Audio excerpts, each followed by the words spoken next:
ही recipe बघा माझ्या मुलाची सगळ्यात फेवरेट रेसिपी आहे। याला सुकं पिठलं म्हणतात।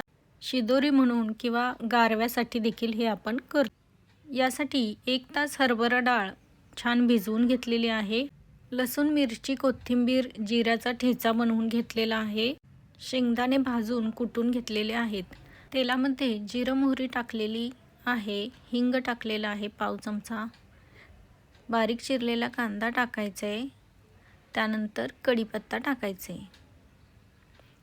हे व्यवस्थित आपल्याला छान लालसर होईपर्यंत भाजायचे। लसूण मिरचीचा ठेचा टाकून घ्यायचे, तो देखील व्यवस्थित भाजायचा आहे। खूप छान खमंग असं पिठलं होतं हे। तर डाळ मी अशी जाडसर वाटून घेतलेली आहे, पाणी न टाकताच डाळ वाटायची आहे। वाटलेली डाळ यामध्ये आता मी टाकून घेत आहे। सर्व डाळ मी काढून घेतलेली आहे, त्यानंतर थोडीशी मिक्स करून घेतलेली आहे। यामध्ये जाडसर कुटून घेतलेले शेंगदाणे टाकलेले आहेत, हे खूप छान लागतात याच्यात।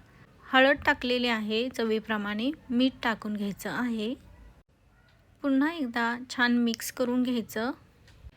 अजिबात यामध्ये पाणी टाकायचं नाही। कढईवरती अशा पद्धतीची प्लेट ठेवायची आणि त्याच्यावरती 1 ग्लासभर पाणी टाकून ठेवायचं। 2 ते 3 मिनिटं वाफेवरती पिठलं शिजू द्यायचं।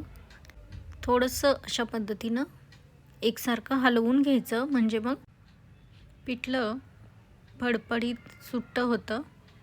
थोडंसं मीठ कमी होतं म्हणून मी टाकलेलं आहे। पुन्हा याच्यावरती पाणी ठेवलेलं आहे। 2 ते 3 वेळा अशाच पद्धतीनं मी हलवून घेतलेलं आहे। पाहू शकता 5 मिनिटातच आपलं असं मस्तपैकी झणझणीत, खमंग, चवदार असं सुक्कं पिठलं किंवा डाळवं तयार झालेलं आहे।